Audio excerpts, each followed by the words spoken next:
ಆಕಾಶವಾಣಿ ಹಾಸನ.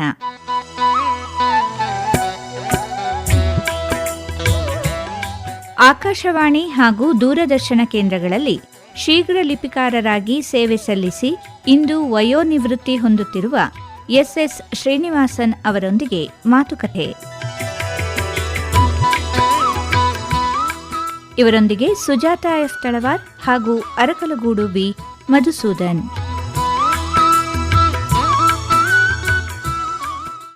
ಆತ್ಮೀಯ ಕೇಳುಗರೆ, ತಮ್ಮೆಲ್ಲರಿಗೂ ನಮಸ್ಕಾರ.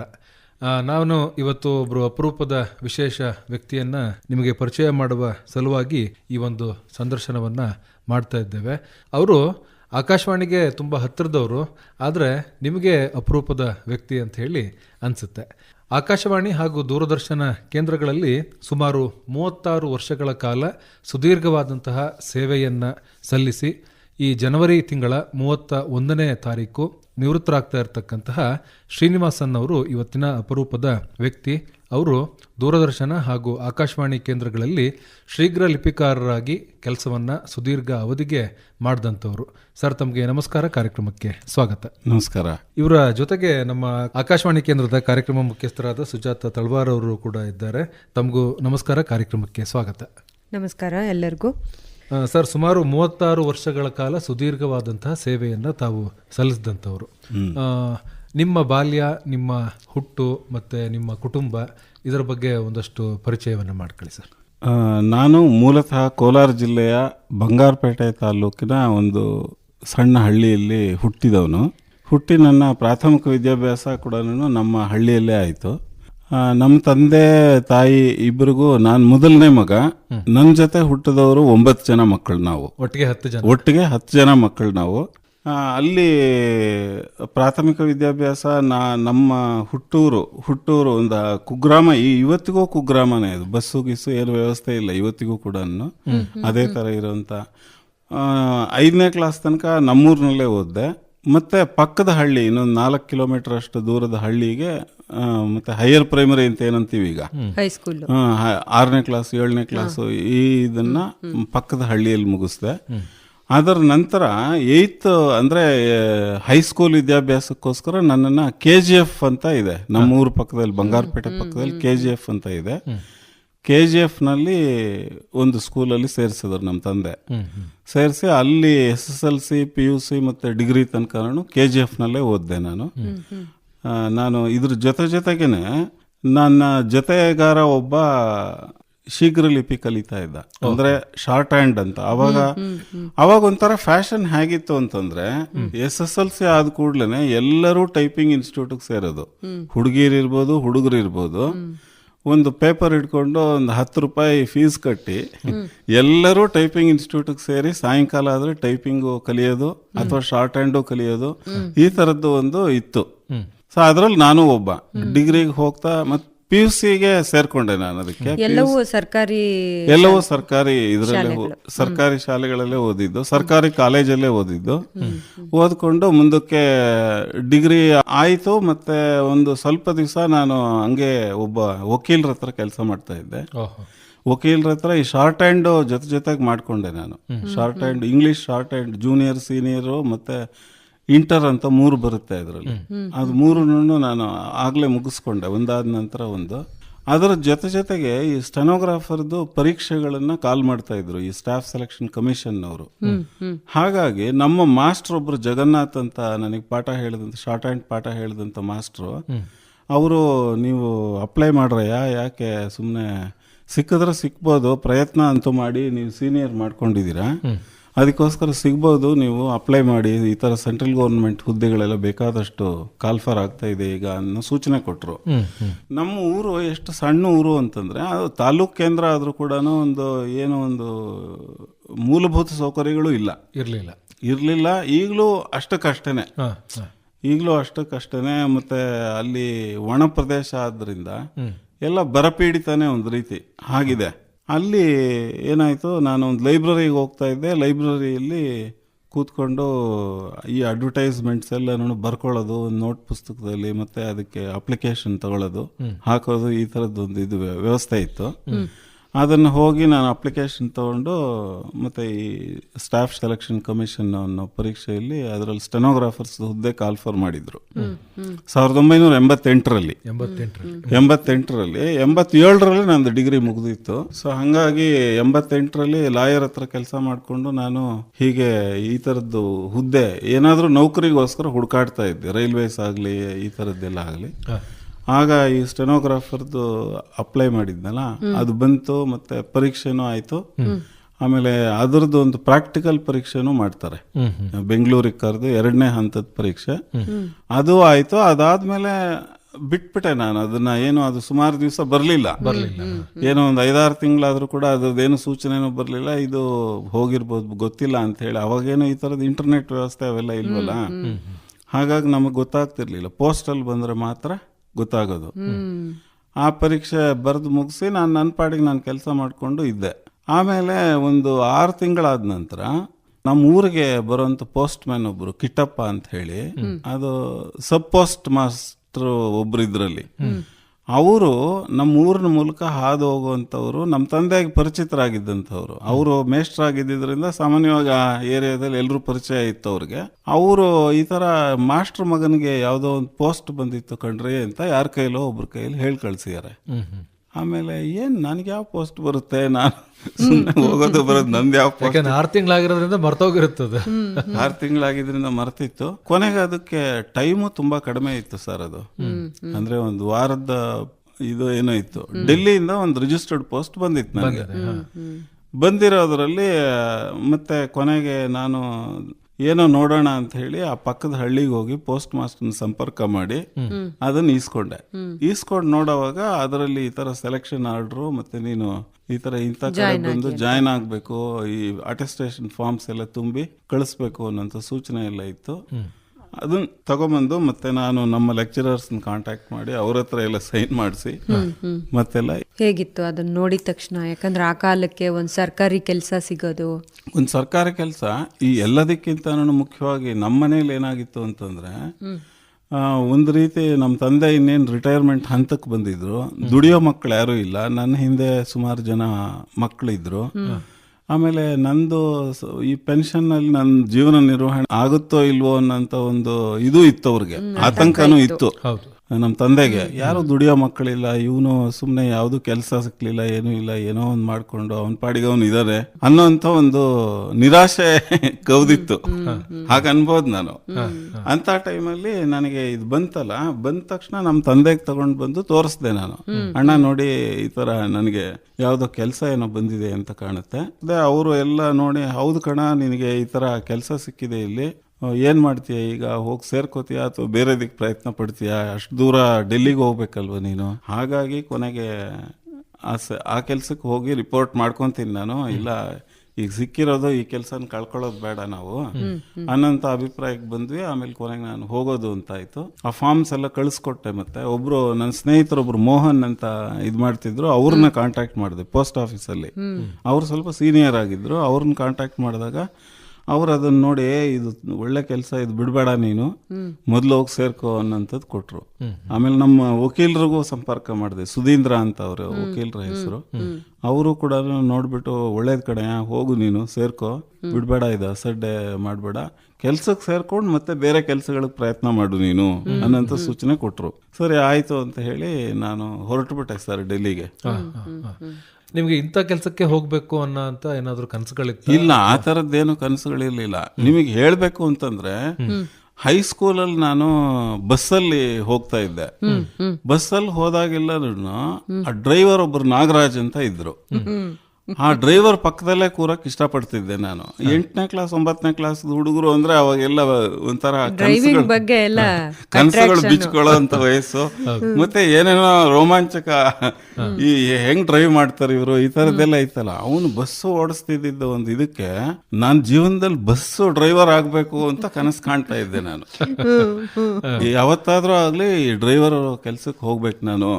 ಇವನ್ ಏನ್ ಚೆನ್ನಾಗಿ ಓಡಿಸ್ತಾನೆ, ಇವನು ಸ್ವಲ್ಪ ಈ ಕಡೆ ಆ ಕಡೆ ಬಂದ್ರು ಕೂಡ ತಿರುಗಿಸ್ತಾನೆ ಅಂತ ಒಂದೇ ಸಮ ನೋಡ್ತಾ ಇದ್ದೆ ನಾನು ಅವ್ರನ್ನ. ಸೊ ಇದೊಂದು ಕನಸಿತ್ತು ಅನ್ನೋದು ಬಿಟ್ರೆ ಇನ್ನು ಉಳಿದಂತೆ ಇನ್ಯಾವುದು ಸ್ಪೆಸಿಫಿಕ್ ಆಗಿ ಇರ್ಲಿಲ್ಲ ಸರ್ ನನಗೆ. ತಾವಾಗಲೇ ಪ್ರಾರಂಭದಲ್ಲಿ ಹೇಳಿದ್ರಿ ನಮ್ಮೂರು ಕುಗ್ರಾಮ ಅಂತ ಹೇಳಿ. ಆ ಕುಗ್ರಾಮದಿಂದ ದೆಹಲಿಗೆ ಒಂದೇ ಸರಿ ಹೋಗ್ಬಿಟ್ರಿ. ದೆಹಲಿಯ ಪರಿಸ್ಥಿತಿ ಅವಾಗ ಹೇಗಿತ್ತು? ಇವಾಗ್ಲೂ ನನಗೆ ವಿಸ್ಮಯನೇ.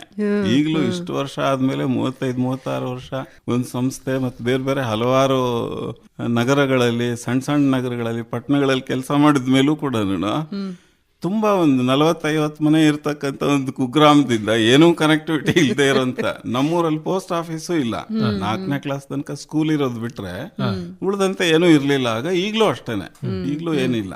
ಈ ತರದ್ದು ಊರಿಂದ ಅಲ್ಲಿಗೆ ಹೋದ್ನಲ್ಲ ನಾನು ಒಂದೇ ಸರಿ ಅನ್ನೋ ವಿಸ್ಮಯ ನನಗೆ ಒಂದೊಂದ್ಸರಿ ಅನ್ಸುತ್ತೆ. ಕಳಿಸ್ಕೊಡುವಾಗ ಎಷ್ಟು ಆತಂಕ ಇತ್ತು ಸರ್ ನಿಮ್ಮ ಪಾಲಕರಿಗೆ? ಮನೆಯಲ್ಲಿ ಕಳಿಸ್ಕೊಡುವಾಗ ಅವರಿಗೆ ಸಹಜವಾಗಿ ಆತಂಕ ಇರುತ್ತೆ. ಯಾಕೆ ಅಂತಂದ್ರೆ ನನಗೆ ಬೆಂಗಳೂರಿನ ತನಕ ಬಂದು ನಮ್ಮಪ್ಪ ಜೊತೆಗೆ ಬರುವಂತ ಪರಿಸ್ಥಿತಿಯಲ್ಲಿ ಇರ್ಲಿಲ್ಲ.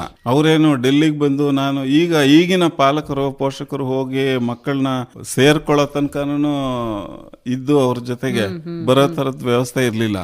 ಆಮೇಲೆ ಅವರು ಬೆಂಗಳೂರಿಂದನೂ ನಮ್ಮೂರಿಂದ ರಿಸರ್ವೇಶನ್ ಮಾಡಿಸ್ದೆ ನಾನು. ಅವಾಗ ಒಂದೇ ಒಂದು ಟ್ರೈನ್ ಇತ್ತು, ವೀಕ್ಲಿ ಒಂದು ಟ್ರೈನ್ ಇತ್ತು. ಭಾನುವಾರ ಹೋಗಿ ಅಲ್ಲಿ ಇಳಿಯೋದು, ಸೋಮವಾರದಿಂದ ಕೆಲ್ಸಕ್ಕೆ ಹೋಗೋದು ಅನ್ನುವಂತ ಒಂದು ನಿಶ್ಚಯ ಮಾಡಿ ಶುಕ್ರವಾರಕ್ಕೆ ರಿಸರ್ವೇಶನ್ ಮಾಡಿ ಭಾನುವಾರ ಹೋಗಿ ತಲುಪೋ ತರ ಮಾಡ್ಕೊಂಡೆ. ಸೊ ಅದಾದ್ಮೇಲೆ ನಂದು ಒಂದೇ ಒನ್ ಮ್ಯಾನ್ ಆರ್ಮಿನೇ. ಅಲ್ಲೂ ಕೂಡ ಏನಾಗಿತ್ತು ಅಂತಂದ್ರೆ ನನ್ನ ಜೊತೆ ಡಿಗ್ರಿಯಲ್ಲಿ ಓದ್ತಾ ಇದ್ದಂತ ಒಬ್ಬ ಹುಡುಗ ಇದ್ದ, ರವಿಶಂಕರ ಅಂತ. ಆ ರವಿಶಂಕರ್ ಅನ್ನೋರ್ ಭಾವ ಒಬ್ರು ಡೆಲ್ಲಿಯಲ್ಲಿ ಏರ್ಫೋರ್ಸ್ ಅಲ್ಲಿ ಕೆಲಸ ಮಾಡ್ತಾ ಇದ್ರು. ಅವ್ರದ್ದು ಸಂಪರ್ಕ ಕೊಟ್ಟು, ನೀನು ನೋಡೋ ನಮ್ಮ ಮನೆಯಲ್ಲಿ ಇರು, ನೀನು ನಮ್ಮ ಭಾವನ ಮನೆಯಲ್ಲಿ ಇರು, ನೀನು ಹೋದ ತಕ್ಷಣ ನಿನಗೇನು ಗೊತ್ತಾಗಲ್ಲ ಅಲ್ಲಿ, ಅವರು ಏನಾದರೂ ರೂಮು ಗೀಮು ಮಾಡ್ಕೊಡ್ತಾರೆ, ಅದಾದ್ಮೇಲೆ ನೀನು ನಿನ್ನ ಜೀವನ ನೀನು ಕಟ್ಕೋ ಅನ್ನೋ ರೀತಿ ಸಲಹೆ ಕೊಟ್ಟು ಅವ್ರ ಅಡ್ರೆಸ್ ಕೊಟ್ಟು, ಅವ್ರ ಅಡ್ರೆಸ್ ಮಾತ್ರ ಕೊಟ್ಟಿದ್ರು. ಅವಾಗೆಲ್ಲ ಫೋನ್ ಸಂಪರ್ಕ ಏನಿರ್ಲಿಲ್ವಲ್ಲ. ಅಡ್ರೆಸ್ ಕೊಟ್ಟು ನನ್ನನ್ನು ಕಳಿಸಿದ್ರು ಸರ್ ಅವಾಗ. ಆಗ ನಾನು ಫಸ್ಟ್ ಡೆಲ್ಲಿಯಲ್ಲಿ ಇಳಿದು ಆ ಅಡ್ರೆಸ್ ಹುಡ್ಕೋಕ್ ಪಟ್ಟಿರೋ ಸಾಹಸ ಈಗಲೂ ಕೂಡ ನೆನಪಾಗುತ್ತೆ. ಹಿಂದಿ ಬೇರೆ ಸರಿಯಾಗಿ ಬರ್ತಿರ್ಲಿಲ್ಲ ಅಂತ ಹೇಳಿ. ಸರಿಯಾಗಲ್ಲ, ಸ್ವಲ್ಪ ಕೂಡ ಬರ್ತಿರ್ಲಿಲ್ಲ ಹಿಂದಿ. ಯಾಕೆಂದ್ರೆ ನಾವು ಬರೀ ರೇಡಿಯೋದಲ್ಲಿ ಒಂದ್ ಸ್ವಲ್ಪ ಕೇಳ್ಕೊಂಡಿದ್ದು, ಸಿನಿಮಾ ಕೂಡ ನೋಡಕ್ ಆಗ್ತಿರ್ಲಿಲ್ಲ ಅವಾಗ. ಹಿಂದಿ ಫಿಲ್ಮ್ಸ್ ನೋಡಿ ಹಿಂದಿ ಕಲ್ತಿರ್ಲಿಲ್ಲ. ಆಗೋಗಿ ಅವ್ರ ಮನೇನ ಹೇಗೋ ಟ್ರೇಸ್ ಮಾಡಿದೆ ನಾನು. ಒಟ್ಟು ಮಾಡಿ ಅವ್ರ ಮನೆಗೆ ಹೋದೆ. ಅವ್ರ ಮನೆಯಲ್ಲಿ ಒಂದ್ ದಿವ್ಸದ ಮಟ್ಟಿಗೆ ಇದ್ದು, ಆಮೇಲೆ ಅಲ್ಲಿಂದ ಇದಕ್ಕೆ ಬಂದು ನಾನು ಆಫೀಸಿಗೆ ಬಂದು, ಆಫೀಸಿಂದ ಇದೆಲ್ಲ ವಿಳಾಸ ಎಲ್ಲ ಕಂಡಿಡಿದು ಅವ್ರು ಇವ್ರನ್ನ ಪತ್ತೆ ಮಾಡಿ ಸೇರ್ಕೊಂಡು. ಸರ್, ತಾವು ವೃತ್ತಿಯನ್ನ ಪ್ರಾರಂಭ ಮಾಡಿದ್ದು INB ಮಿನಿಸ್ಟ್ರಿಯಿಂದ. ಆಕಾಶವಾಣಿ, ದೂರದರ್ಶನ ಇವುಗಳ ಬಗ್ಗೆ ಅವಾಗ ತುಂಬಾ ಉಚ್ಛ್ರಾಯ ಸ್ಥಿತಿಯಲ್ಲಿರೋ ಅಂತ ಸಂಸ್ಥೆಗಳು ಅನ್ನುವಂಥದ್ದು ಕೂಡ ಇತ್ತು. ಖಂಡಿತ. ಇಲ್ಲೆಲ್ಲ ಕೆಲಸ ಮಾಡಿದ್ದು ತಮ್ಗೇನು ಅನುಭವ ಅಂತ ಅನ್ನಿಸ್ತು? ಅಲ್ಲ, ಅಲ್ಲಿ ಮೊದಲಿಗೆ ಈ ಪ್ರಸಾರ ಭಾರತಿ ಅಂತ ಏನಾಗಿದೆ ಈಗ, ಆ ಪ್ರಸಾರ ಭಾರತಿಯ ಫಸ್ಟ್ ಮೀಟಿಂಗ್ ಅಟೆಂಡ್ ಮಾಡಿದವರಲ್ಲಿ ನಾನು ಒಬ್ಬ. ಯಾಕೆ ಅಂದ್ರೆ ಆ ಪ್ರಸಾರ ಭಾರತಿಗೆ ಈ P. ಉಪೇಂದ್ರ ಅಂತ ಒಬ್ರು ಮಿನಿಸ್ಟರ್ ಇದ್ರು. ಆ ಶುರುವಾದ ಕಾಲಕ್ಕೆ ಸೊ ನಮ್ಮ ಡಿಪಾರ್ಟ್ಮೆಂಟ್ ಇಂದ, ನಮ್ಮ ಆಫೀಸಿಂದ ಒಂದು 4 ಜನ ಸೀನಿಯರ್ ಸ್ಟೆನೋಗ್ರಾಫರ್ಸ್, 4 ಜನ ಜೂನಿಯರ್ ಸ್ಟೆನೋಗ್ರಾಫರ್ಸ್ನ 8 ಜನನ ಡಿಪ್ಲಾಯ್ ಮಾಡ್ತಾರೆ. ಅದರಲ್ಲಿ ನಾನು ಒಬ್ಬ. ಸೊ ಅವಾಗ ಆ ಮೀಟಿಂಗ್ ಅಲ್ಲಿ ಆ ಮಿನಿಸ್ಟ್ರಿಗಳು ಅವರೆಲ್ಲ ಫಸ್ಟ್ ಹೋದ ಅನುಭವ ಇದು. ಇದು ಎಷ್ಟು ದೊಡ್ಡ ಹಾಲು ಅಂತಂದ್ರೆ ಸುಮಾರು 1000 ಜನ ಕೂತ್ಕೊಂಡು ಮೀಟಿಂಗ್ ಮಾಡ್ಬೋದಾದಷ್ಟು ದೊಡ್ಡ ಹಾಲಲ್ಲಿ ವ್ಯವಸ್ಥೆ ಮಾಡಿದ್ರು ಅವರೆಲ್ಲನೂ. ಅದರಲ್ಲಿ ಮಿನಿಸ್ಟ್ರು ಬಂದಿದ್ರು, ಮತ್ತೆ ಅವ್ರ ಸೆಕ್ರೆಟರೀಸು, ದೊಡ್ಡ ದೊಡ್ಡ ಅಧಿಕಾರಿಗಳು ಎಲ್ಲರೂ ಕೂತ್ಕೊಂಡು ಅವರು ಹೇಳೋದನ್ನೆಲ್ಲ ನಾವು ಬರ್ಕೋತಾ ಹೋಗ್ಬೇಕು ಹಿಂದ್ಗಡೆ. ಅದನ್ನ ಅವ್ರು ಏನೇನ್ ಮೀಟಿಂಗ್ ಎಲ್ಲ ಮಾಡ್ತಾರೆ, ಕೊನೆಗೆ ಎಲ್ಲರೂ ನಾವು ಸ್ಟೆನೋಗ್ರಾಫರ್ಸ್ ಸೇರ್ಕೊಂಡು ಅದರದೆಲ್ಲರೂ ಒಂದು ಕ್ರೋಢೀಕೃತ ಇದನ್ನ ಮಾಡಬೇಕು. ಆ ತರದ್ದು ಒಂದು ಸಂದರ್ಭ ಇತ್ತು. ಸೊ ಅದರಲ್ಲಿ ಭಾಗವಹಿಸಿದ್ದೆ ನಾನು. ಆವಾಗ ಮಿನಿಸ್ಟ್ರಿಗೆ ಸಬ್ಮಿಟ್ ಮಾಡೋದ್ರಲ್ಲಿ ನಮ್ದು ಸ್ವಲ್ಪ ಒಂದು ಅಳಿಲ್ ಸೇವೆ ಇದೆ ಅಂತ ಅನ್ಕೋಬಹುದು ಈಗ. ಸೊ ಹಾಗೆ ಶುರುವಾಗಿದ್ದದು. ಅದ್ರ ಜೊತೆಗೆ ಏನು ಅಂತಂದ್ರೆ, ನೀವು ಹೇಳಿದಾಗೆ ತುಂಬಾ ಒಳ್ಳೆ ಹೆಸರು ಇದ್ದಂತ ಒಂದು 2 ಸಂಸ್ಥೆಗಳಿವು, ಆಕಾಶವಾಣಿ ಮತ್ತು ದೂರದರ್ಶನ. ಯಾಕೆಂದ್ರೆ ಪ್ರೈವೇಟ್ ಅಂತ ಏನಂತೀವಲ್ಲ ನಾವೀಗ, ಖಾಸಗಿ ವಾಹಿನಿಗಳು ಅವೆಲ್ಲ ಮತ್ತೆ ಬೇರೆ ಬೇರೆ ಇವೆಲ್ಲ ಯಾವೂ ಇರ್ಲಿಲ್ಲ. ಆ ಕಾಲದಲ್ಲಿ ಎಲ್ಲರೂ ದೂರದರ್ಶನ ನೋಡ್ಬೇಕು ಅಥವಾ ಆಕಾಶವಾಣಿ ಕೇಳಬೇಕು ಅನ್ನೋಂಥದ್ದು ಬಹಳ ಎತ್ತರದ ಒಂದು ಇದರಲ್ಲಿ ಇತ್ತದು. ಅದು ಬಹಳ ಒಂಥರ ರೋಮಾಂಚಕಾರಿ ಸನ್ನಿವೇಶ ಸರ್ ಅದು, ನೀವು ಹೇಳ್ಬೇಕು ಅಂತಂದ್ರೆ. ಯಾಕೆಂದ್ರೆ 900 ಜನ ಕೆಲಸ ಮಾಡ್ತಾ ಇದ್ದಂತ ಒಂದು ಆಫೀಸ್ ನಲ್ಲಿ ನಾನು ಕೆಲಸ ಮಾಡ್ತಾ ಇದ್ದೆ ಮೊದ್ಲು. ಫಸ್ಟೇ ಅಷ್ಟು ದೊಡ್ಡ ಆಫೀಸು ಅಂತ ಅನ್ನೋವಾಗ ನ್ಯಾಚುರಲ್ ಆಗಿ ಒಂಥರ ಇದಾಗುತ್ತೆ, ಗಾಬರಿನೂ ಆಗುತ್ತೆ, ಸಂತೋಷನೂ ಆಗುತ್ತೆ. ನಾವ್ ಇಂಥ ಸಂಸ್ಥೆಯಲ್ಲಿ ಇದೀವಲ್ಲಪ್ಪ ಅನ್ನೋದು ಎಲ್ಲವೂ ಒಂದು ಬೆರೆತ ಮಿಕ್ಸ್ಡ್ ಫೀಲಿಂಗ್ ಅನ್ಬೋದು. ಈಗ ನೀವು ಏನಿದು ದಕ್ಷಿಣ ಭಾರತದಿಂದ ಉತ್ತರ ಭಾರತಕ್ಕೆ ಹೋಗಿ ಅಲ್ಲಿ ಊಟ, ಭಾಷೆ, ಸಂಸ್ಕೃತಿ ಎಲ್ಲ ಬೇರೆದು, ಎಲ್ಲ ಹೊಸ್ತೆ. ಎಷ್ಟು ಕಷ್ಟಪಟ್ರಿ ಅಂದ್ರೆ ಈಗ ಬೆಂಗಳೂರಿನವರ, ಹಾಸನದವರ ಆರಾಮಾಗಿ ಬೇರೆ ದೇಶಗಳಿಗೆ ಹೋಗಿ ಇರೋಂತ ಕಾಲ ಈಗ. ಆವಾಗ ಅದೇ ಫಾರಿನ್ಗೆ ಹೋದಂಗೆ, ಅಮೆರಿಕಾಗ್ ಹೋದಂಗೆ, ಇಂಗ್ಲೆಂಡ್ಗೆ ಹೋದಂಗೆ. ಅಲ್ಲ, ಎಲ್ಲವೂ ಬದಲಾವಣೆನೆ, ಪೂರ್ತಿ ಒಂಥರ ತಲೆ ಕೆಳಗಾದಂಗೆ ನನ್ನ ಪರಿಸ್ಥಿತಿ. ಆಮೇಲೆ ಇನ್ನೇನಾಯ್ತು ಅಂತಂದ್ರೆ, ಸರ್ ಸಂಬಳ ಎಷ್ಟಿತ್ತು ಅವಾಗ? ನಾನು ಮೊದಲನೇ ಸಂಬಳ 1872 ರೂಪಾಯಿ ತಗೊಂಡಿದ್ದು. ಉಳಿತಾ ಇತ್ತು ಅಥವಾ ಅಲ್ಲ, ಅಲ್ಲಿಗೆ ಸರಿ ಹೋಗೋದು. ಅದೇನಾಗ್ತಿತ್ತು ಅಂತಂದ್ರೆ, ಮತ್ತೆ ನಾನೊಂದು 3-4 ತಿಂಗಳಾದ ನಂತರ ನಾನು ಇರುವಂತ ಜಾಗದಲ್ಲೇ ಒಬ್ಬ ಸುಪ್ರೀಂ ಕೋರ್ಟ್ ವಕೀಲರನ್ನ ಹಿಡ್ಕೊಂಡೆ, ಶನಿವಾರ ಮತ್ತು ಭಾನುವಾರ ಕೆಲಸ ಮಾಡಕ್ಕೆ ಫ್ರೀ ಟೈಮ್ ಅಲ್ಲಿ ಅವ್ರ ಜೊತೆಗೆ. ಸೊ ಅದರಲ್ಲಿ ಸಿಗೋಂತ ದುಡ್ಡನ್ನ ನಾನು ಇಟ್ಕೋತಾ ಇದ್ದೆ, ಸ್ವಲ್ಪ ದುಡ್ಡನ್ನ ಮನೆ ಶುರು ಮಾಡಿದೆ ನಾನು. ಇದರಲ್ಲಿ ನನಗೊಂದು 500 ರೂಪಾಯಿ ಉಳಿಯೋದು ಸರ್. ಇದರಲ್ಲಿ 500 ರೂಪಾಯಿ ದೊಡ್ಡ ಅಮೌಂಟ್ ಆಗಿನ ಕಾಲಕ್ಕೆ. 500 ರೂಪಾಯಿ ಉಳಿತಾ ಇತ್ತು. 500 ರೂಪಾಯಿ ಒಂದಷ್ಟು ಎಷ್ಟೆಷ್ಟು ಉಳಿತಿತ್ತೋ ಕಳಿಸ್ತಿದ್ದೆ ನಾನು ಮನೆಗೆ. ಉಳಿದಿದ್ದು ನನ್ನ ಖರ್ಚಿಗೆ ನಾನು ಈ ವಕೀಲರ ಹತ್ರ ಏನು ವಾರದ ಲೆಕ್ಕದಲ್ಲಿ ಕೆಲಸ ಮಾಡ್ತಿದ್ದೆ. 2 ದಿವಸಕ್ಕೆ ಸುಮಾರು 200 ರೂಪಾಯಿ ಕೊಡೋರು ಅವರು. ಪ್ರತಿದಿನ 100 ರೂಪಾಯಿ ಅಂದ್ರೆ 800 ರೂಪಾಯಿ ಸರಿ ಸುಮಾರು ಒಂದು ತಿಂಗಳಿಗೆ ಬರೋದು, ಅದು ಎಕ್ಸ್ಟ್ರಾನೇ ದುಡ್ಡು. ಅಲ್ಲಿಗೆ ನಾನು ಸಂಬಳದಲ್ಲಿ ಅರ್ಧ ಅಂತ ಇಟ್ಕೊಳ್ಳಿ. ಸೊ ಅಷ್ಟು ದುಡ್ಡಲ್ಲಿ ನಾನು ಆರಾಮಾಗಿ ಮ್ಯಾನೇಜ್ ಮಾಡಿಕೊಂಡು ಟೂರ್ ಗೀರ್ ಮಾಡಿಕೊಂಡು ಉತ್ತರ ಭಾರತ ಎಲ್ಲ ಸುತ್ತಾಡಿದ್ದೀನಿ ಆ ಕಾಲದಲ್ಲಿ. ಮತ್ತೆ ಎಲ್ಲಿಗೆ ಬಂದ್ರಿ? ಡೆಲ್ಲಿಯಿಂದ ನಾನು ಶಿವಮೊಗ್ಗಕ್ಕೆ ಬಂದೆ.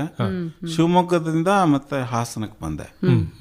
ಈ ತರ ಹಾಸನದಲ್ಲಿ ಈಗ 21 ವರ್ಷಗಳ ಸತತ ಅತಿ ಹೆಚ್ಚು ಸೇವೆ ಹಾಸನದಲ್ಲಿ.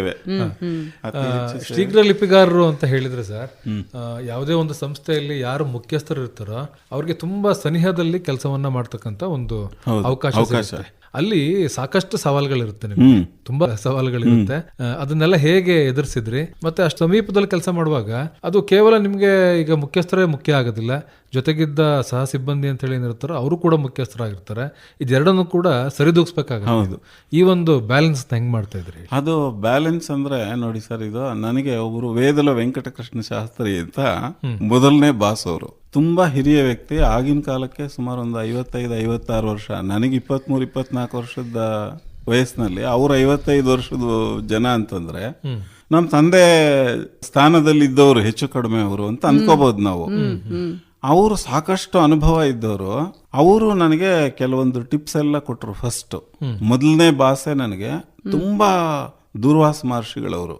ಕೋಪ ಜಾಸ್ತಿ ಅವ್ರಿಗೆ. ಏನಾದ್ರೂ ಒಂದು ಸಣ್ಣ ತಪ್ಪು ಮಾಡಿದ್ರು ಕೂಡ ನೇರ ಬೈಯೋರು ಅಲ್ಲೇನೆ, ಹೀಗಲ್ಲ ಹೀಗೆ ಅಂತ.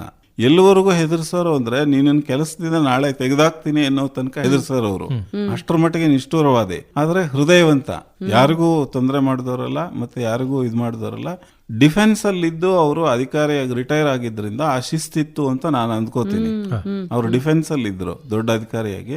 ಮತ್ತೆ ನಮ್ಮ ಇದಕ್ಕೆ ASD SD ಲೆವೆಲಿನ ಅಧಿಕಾರಿ ಅವರು. ಸೊ ಹಾಗಾಗಿ ಅವರು ಕೆಲವೆಲ್ಲ ಈ ತರದ್ ಯಾವ್ಯಾವ ತರ ನಡ್ಕೋಬೇಕು, ಆಮೇಲೆ ಆಫೀಸರ್ಸ್ ಜೊತೆಗೆ ಹೆಂಗಿರ್ಬೇಕು, ಡೆಕೋರಮ್ಮು, ಇದನ್ನ ಯಾವ ರೀತಿ ಮೇಂಟೈನ್ ಮಾಡ್ಕೊಂತ ಹೋಗ್ಬೇಕು, ನೀವು ಯಾವತ್ತೂ ಎದುರು ಮಾತಾಡಬಾರ್ದು, ಈ ತರದ ವಿಷಯಗಳನ್ನೆಲ್ಲನೂ ಅವರು ಸಲಹೆಗಳನ್ನೆಲ್ಲ ಅವ್ರ ಅನುಭವದ ಹಿನ್ನೆಲೆಯಲ್ಲಿ ಕೊಟ್ರು ಸರ್. ಅವರನ್ನು ನಾನು ಇವತ್ತು ನೆನೆಸ್ಕೋತೀನಿ. ಸೊ ಹಾಗಾಗಿ ಎಲ್ಲರೂ ನನಗೆ ಒಂಥರ ಗೈಡ್ ಮಾಡಿದ್ದಾರೆ ಸರ್. ಇವರೆಲ್ಲಾನು ಗೈಡ್ ಮಾಡಿ ವೃತ್ತಿ ಜೀವನದಲ್ಲಿ ಮುಂದುವರಿಯೋ ತರಹ ತೀಡಿದ್ದಾರೆ. ಅವ್ರದ್ದೆಲ್ಲ ಸಹಕಾರ ಇದೆ. ಮತ್ತೆ ವಾಪಸ್ ಕರ್ನಾಟಕಕ್ಕೆ ಬಂದ ಮೇಲೂ ನನಗೆ ತುಂಬಾ ಒಳ್ಳೊಳ್ಳೆ ಅಧಿಕಾರಿಗಳು ಸಿಕ್ಕರು. ಸೊ ಬಂದು ಸುಮಾರು ಅಲ್ಲಿ 13 ವರ್ಷ ಸೇವೆ ನಂತರ ಆಕಾಶವಾಣಿ ಹಾಸನಕ್ಕೆ ಬಂದಿದ್ದೀನಿ. ನಿಮ್ಗೆ ಬೇರೆ ಬೇರೆ ಅವಕಾಶಗಳು ಇತ್ತು ಅಂತ ಹೇಳಿದ್ರಿ ಡೆಲ್ಲಿಲಿದ್ದಾಗ. ಅದಕ್ಕೆ ಹೋಗ್ಬೇಕು ಅಂತ ಅನಿಸ್ಲಿಲ್ವಾ ಸರ್? ನಾನು ಇದರಲ್ಲಿ ಬಂದು ಸೇರ್ಕೊಂಡ್ಮೇಲೆ ಏನಾಗಿತ್ತು ಅಂತಂದ್ರೆ, ಬೇರೆ ಬೇರೆ ಅವಕಾಶಗಳು ಅನ್ನೋದಕ್ಕಿಂತ ಪ್ರೈವೇಟ್ಗೆ ಹೋಗ್ಬಿಡ್ಬೇಕು ಅನ್ನೋಂಥದ್ದು ತುಡಿತಾ ಬಂತು ನನಗೆ. ಒಂದ್ ದಿವಸ ಒಂದ್ ಸಮಯದಲ್ಲಿ. ಯಾಕೆಂದ್ರೆ ನನ್ನ ರೂಮಲ್ಲಿ ಇದ್ದಂಥವ್ರೆಲ್ಲಾನು ಪ್ರೈವೇಟ್ ಅಲ್ಲಿ ಕೆಲಸ ಮಾಡ್ತಾ ಇದ್ರು. 4-5 ಸಾವಿರ ರೂಪಾಯಿ ಸಂಬಳ ತಗೋತಾ ಇದ್ರು ಆಗಿನ ಕಾಲಕ್ಕೆ. ಅವಾಗ ನನಗೇನು ಅನ್ನಿಸ್ತು, ನಾನ್ಯಾಕೆ ಇದ್ರಲ್ಲಿ ಬರೀ 2,000 ರೂಪಾಯಿ ಸಂಬಳಕ್ಕೆ ದುಡಿತಾ ಕೂತ್ಕೋಬೇಕು, ನಾನು ಯಾವ್ದಾದ್ರು ಪ್ರೈವೇಟ್ ಕೆಲ್ಸಕ್ಕೆ ಹೋಗ್ಬಿಟ್ರೆ ಬಹಳ ಚೆನ್ನಾಗಾಗುತ್ತೆ ಅನ್ನೋಂಥದ್ದು ಬಂತು ಕಲ್ಪನೆ. ಬಂದು ನಾನೇನ್ ಮಾಡಿದೆ, ಈ ಇಂಡಿಯನ್ ಎಕ್ಸ್ಪ್ರೆಸ್ ಅಲ್ಲಿ ಕಾಲ್ ಮಾಡಿದ್ರು. ಅದರಲ್ಲಿ ಶೀಘ್ರ ಲಿಪಿಗೋಸ್ಕರ ಕಾಲ್ ಮಾಡಿದ್ರಲ್ಲ, ಇಂಡಿಯನ್ ಎಕ್ಸ್ಪ್ರೆಸ್ ನಾನು ಅಪ್ಲೈ ಮಾಡಿದೆ. ಅದರಲ್ಲಿ ಸೆಲೆಕ್ಟ್ ಆಗ್ಬಿಡ್ತು ನಂದು. ಬಹದ್ದೂರ್ ಶಾ ಜಾಫರ್ ಮಾರ್ಗಲ್ಲಿ ಇದೆ ಅದು, ಡೆಲ್ಲಿದು. ಅಲ್ಲಿ ಹೋಗಿ ಸೇರ್ಕೊಂಡ್ಬಿಡೋದು ಅಂತ ಹೇಳಿ ನಾನು ಸೇರಿದ 3 ತಿಂಗಳಿಗೆನೆ ಇದು ಬಿಟ್ಬಿಡ್ಬೇಕು, ಯಾರಿಗೂ ಹೇಳ್ಬಾರ್ದು ಅಂತ ಮನೆಯಲ್ಲೂ ನಾನು ವಿಷಯ ತಿಳಿಸ್ಲಿಲ್ಲ.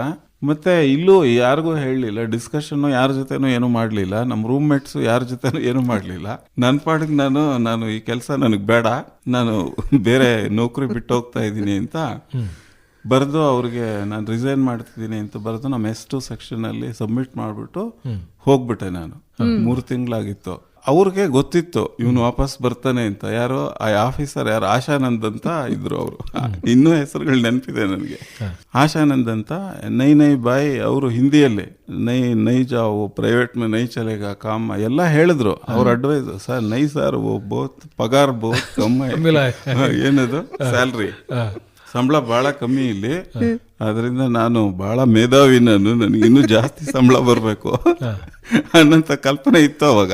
ಹಂಗೆಲ್ಲ ಆಗಿ ನಾನು ಅದಕ್ಕೆ ಹೋಗ್ತೀನಿ ಪ್ರೈವೇಟ್ ಅಲ್ಲಿ. ಅವ್ರೇನು ಹೇಳಿದ್ರು ನನಗೆ ಸೇರಿದಾಗ, ನಿನಗೆ 3,000 ಬೇಸಿಕ್ ಕೊಟ್ಟು ಬೇರೆ ಉಳಿದ ಫೆಸಿಲಿಟೀಸ್ ಎಲ್ಲ ಕೊಟ್ಟು ನಾವು ಸಂಬಳ ಕೊಡ್ತೀವಿ ನಿನಗೆ ಅಂತ ಹೇಳಿದ್ರು ಅಲ್ಲಿ. ಸೊ ನನಗೆ ಬರೋ ಸಂಬಳನೇ 2,000 ರೂಪಾಯಿ, ಇಲ್ಲಿ 3,000 ಕೊಟ್ಟು ಇನ್ನೂ ಏನೇನೋ ಅಲೋಯನ್ಸಸ್ ಕೊಡ್ತಾರೆ ಅನ್ನೋ ಒಂದು ಲೋಭಿತನನ ಅಥವಾ ಅತಿಯಾಸೆಗೋ ಬಿದ್ದೆ ಅನ್ಬೋದು ನಾನು. ಸೊ ಹಾಗಾಗ್ಬಿಟ್ಟು ಅಲ್ಲೋಗಿ ಸೇರ್ಕೊಂಡು 3 ದಿವಸ ಟ್ರೈನಿಂಗ್ ಎಲ್ಲ ಕೊಟ್ರು ನನಗೆ, ಏನೇನು ಕೆಲಸ ಮಾಡಬೇಕು ಎಂತ ಅಂತೆಲ್ಲನು. ಆಮೇಲೆ ಕೆಲಸ ಮಾಡಿ ನಾನು ಒಬ್ರು ಕೇರಳದವರು, ಒಬ್ರು ಮೂಲತಃ ಕೇರಳದವರು ಅಲ್ಲಿ ಕೆಲಸ ಮಾಡ್ತಾ ಇದ್ರು. ಅವ್ರ ಒಂದ್ಸರಿ ಊಟಕ್ಕೆ ಹೋದಾಗ ಮಧ್ಯಾಹ್ನದಲ್ಲಿ ಸಿಕ್ಬಿಟ್ಟು ನನಗೆ, ನೀನ್ ಇಲ್ಲಿ ಯಾಕೆ ಬಂದು ಸೇರ್ಕೊಂಡೆ ಗೌರ್ಮೆಂಟ್ ಕೆಲಸ ಬಿಟ್ಟು ಅಂತ ಕೇಳಿದ್ರು. ಇಲ್ಲ, ಇಲ್ಲಿ ಸಂಬಳ ಚೆನ್ನಾಗಿ ಕೊಡ್ತಾರೆ, ಮತ್ತೆ ಇದೆಲ್ಲ ಚೆನ್ನಾಗಿದೆ, ಅಲೋಯನ್ಸ್ ಇದು, ಈ ಗೌರ್ಮೆಂಟ್ ಅಲ್ಲಿ ಎಷ್ಟು ವರ್ಷ ದುಡಿದ್ರು ಇಷ್ಟೇ ಅಲ್ವಾ, ಯಾಕೆ ಸರ್ ಅದಕ್ಕೆ ಹೋಗ್ಬೇಕು ನಾವು ಅಂತ ಹೇಳಿ ಅವ್ರಿಗಂದೆ. ನೀನು ತಪ್ಪು ತಿಳ್ಕೊಂಡಿದ್ಯಾ, ಇಲ್ಲಿ ಕತ್ತೆ ತರ ಕೆಲಸ ಮಾಡಿದ್ರು ಕೂಡ ನಿನಗೆ ಏನು ಬೆಲೆ ಇಲ್ಲ, ಏನೂ ಇಲ್ಲ, ನಿನಗೆ ಬೇಕಾದಂಗೆ ಬದುಕಕ್ಕೆ ಸಾಧ್ಯ ಇಲ್ಲ ಇದು ಅನ್ನೋಂಥದ್ದನ್ನ ಅಂದ್ರು.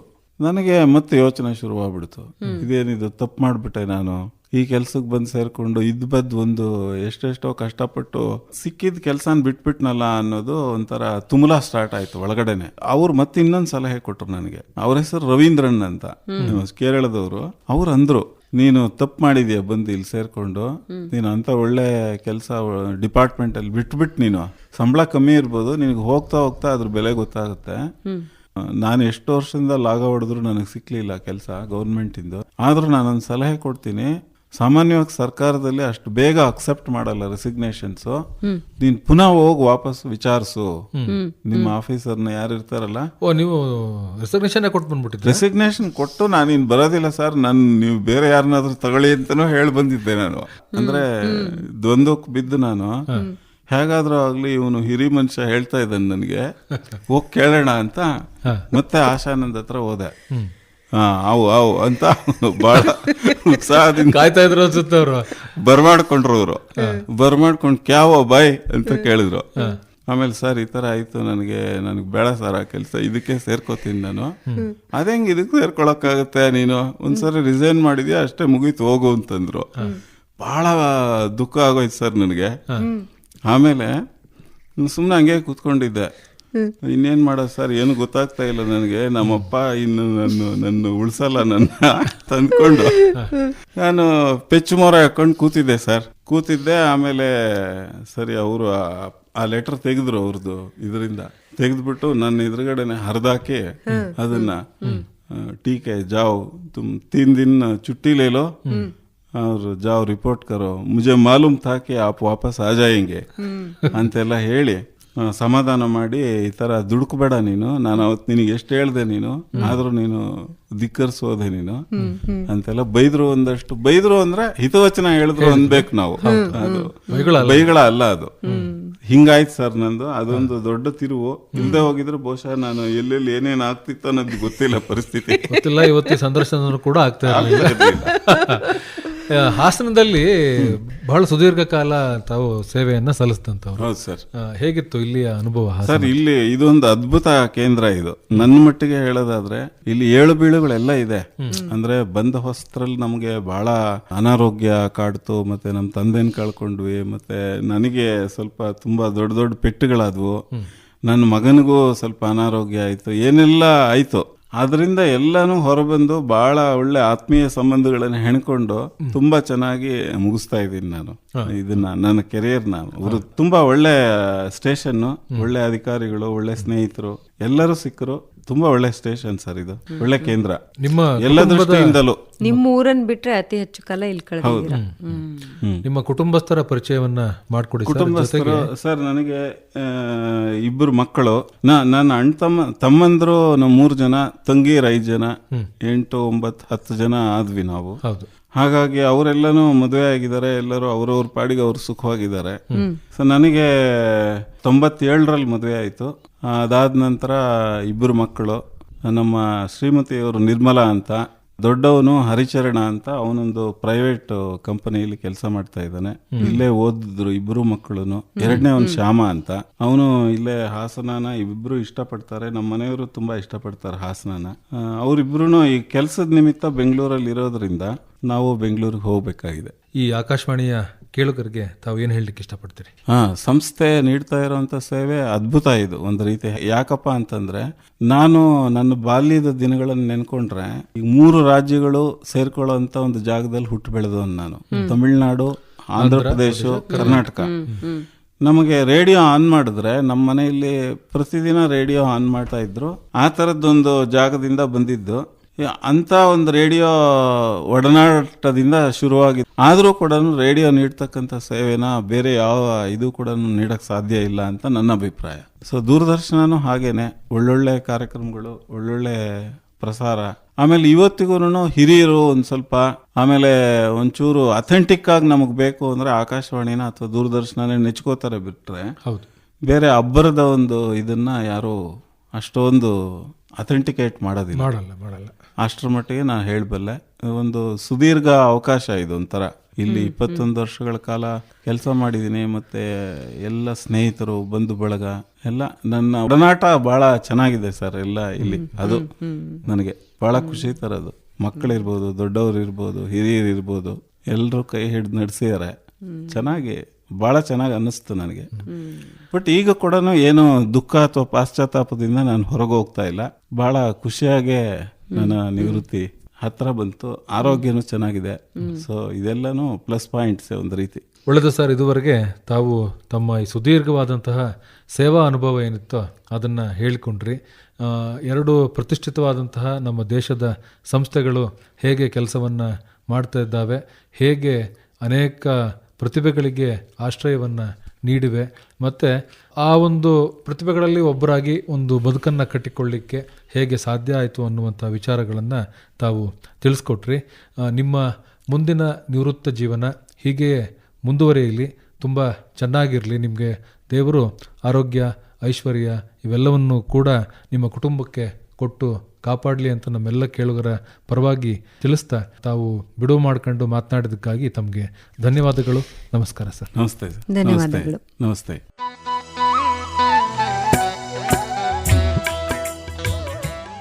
ಇದುವರೆಗೆ ಆಕಾಶವಾಣಿ ಹಾಗೂ ದೂರದರ್ಶನ ಕೇಂದ್ರಗಳಲ್ಲಿ ಶೀಘ್ರ ಲಿಪಿಕಾರರಾಗಿ ಸೇವೆ ಸಲ್ಲಿಸಿ ಇಂದು ವಯೋನಿವೃತ್ತಿ ಹೊಂದುತ್ತಿರುವ ಎಸ್ ಶ್ರೀನಿವಾಸನ್ ಅವರೊಂದಿಗೆ ಮಾತುಕತೆ ಮೂಡಿಬಂತು.